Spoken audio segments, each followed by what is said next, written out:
Hello guys and welcome back to my YouTube channel Mysterious. So today we're gonna learn about some facts on crimes. But before this, a gentle reminder to please subscribe to help our small channel grow. Now back to the video. First, reindeers as getaway cars. Did you know reindeers make excellent getaway cars? In Siberia, people often use reindeer to escape from crime scenes. The Russian police are now asking to have the snowmobiles replaced with reindeers. Second, public enemy number one. Depression era gangster John Dillinger survives a shootout with the FBI, escaped from jail with a wooden gun, robbed police station, had plastic surgery to change his face and remove his fingerprints, and led the government on a year-long chase, had cost him 4 times the amount he ever had stolen. Third, the zone of death. There is a section on Yellowstone National Park where you could probably get away with murder. The zone of death is a 50 square mile area on the Idaho side of park that's entirely uninhabited. If you committed crime within that zone, there could be no jury because nobody lives there. A trial would be impossible and therefore you cannot be convicted. Yellowstone National Park, like all US national parks, is a federal land. And if a person commits a crime there, it falls within federal jury. Under the Sixth Amendment, a person accused of a crime has the right to do a jury trial. The panel must consist of residents from the state and federal district where the purported crime occurred. So how does the murder zone came into play? There is a stretch of 50 miles within Yellowstone that cross parts with Wyoming, Idaho, and Montana. If someone were to commit murder on this place of land, the crime would take place in the state of Idaho, but under Wyoming's discretion. This portion of Yellowstone is unpopulated, with no potential jury members living in the area. Therefore, no jury trial can take place. Once Calt made the discovery, he sent copies of his research to lawmakers with suggestions on how to fix the issue. His efforts proved fruitless, so this area of Yellowstone National Park remains a murder zone. Fourth, crime rates rise depending on the temperature. The Chicago Tribune conducted a study and found certain crimes increase when the temperatures are higher, but the rate of some crimes decrease once the temperature cools. Crimes occur most often during hot days include assaults, shootings, thefts, and vandalism. The study concluded warm temperatures have little effect on homicides and drug-related crimes. How does the weather affect criminal activity?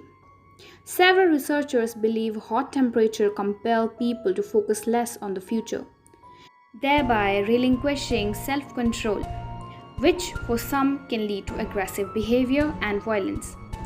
Brad Bushman, a professor of psychology and communication at Ohio State University, explained, quote, "Climate shapes how people live. It affects the culture in ways that we don't think about in our daily lives." Fifth, hanging is still legal in Washington, New Hampshire, and Delaware. With the advent of lethal injection in 1977, administering a concussion of drugs replaced hanging as a form of execution in the United States, except in Washington, New Hampshire, and Delaware. Despite execution hangings being legal in these three states, none have occurred in the US since 1996, and that one took place in Delaware. Delaware now officially recognized lethal injection as its primary method of execution, but this excluded anyone sentenced to hanging before the 1986 law change.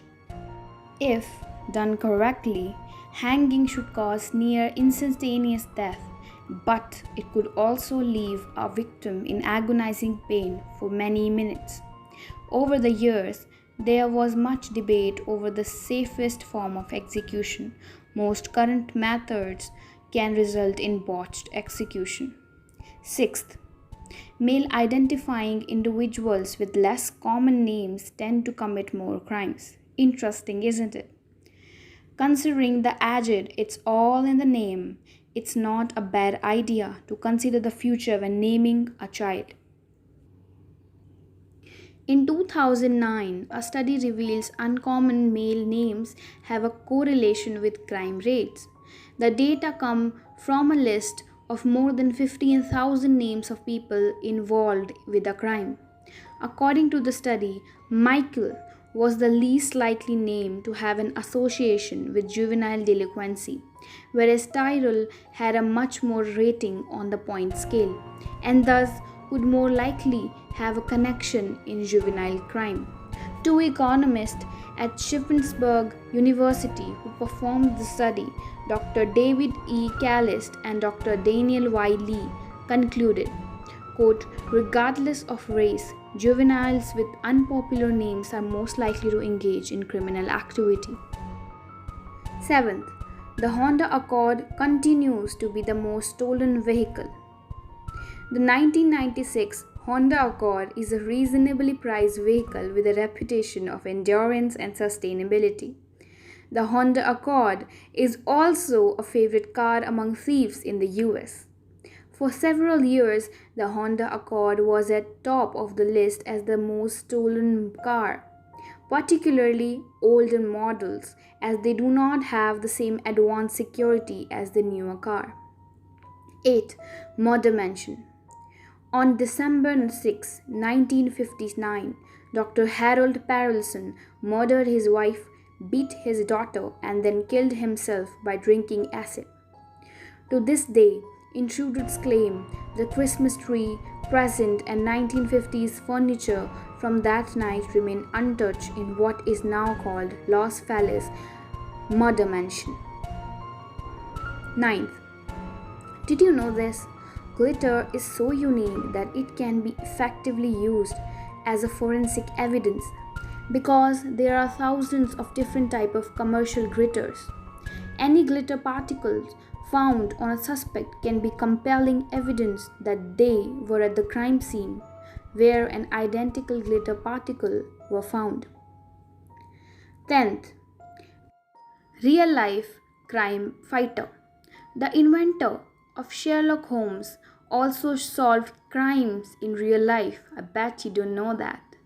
In the early 90s, Sir Arthur Conan noticed inconsistencies in the closed case of two men he believed to be falsely accused. He investigated the cases, solved them both, paid for some of the court costs, got them released from prison, and the publicity from his efforts led to the UK's creation of an official court of appeals. That's the video, guys. Now, if you like this video, please push the like button and subscribe to the channel. Until then, see you next time.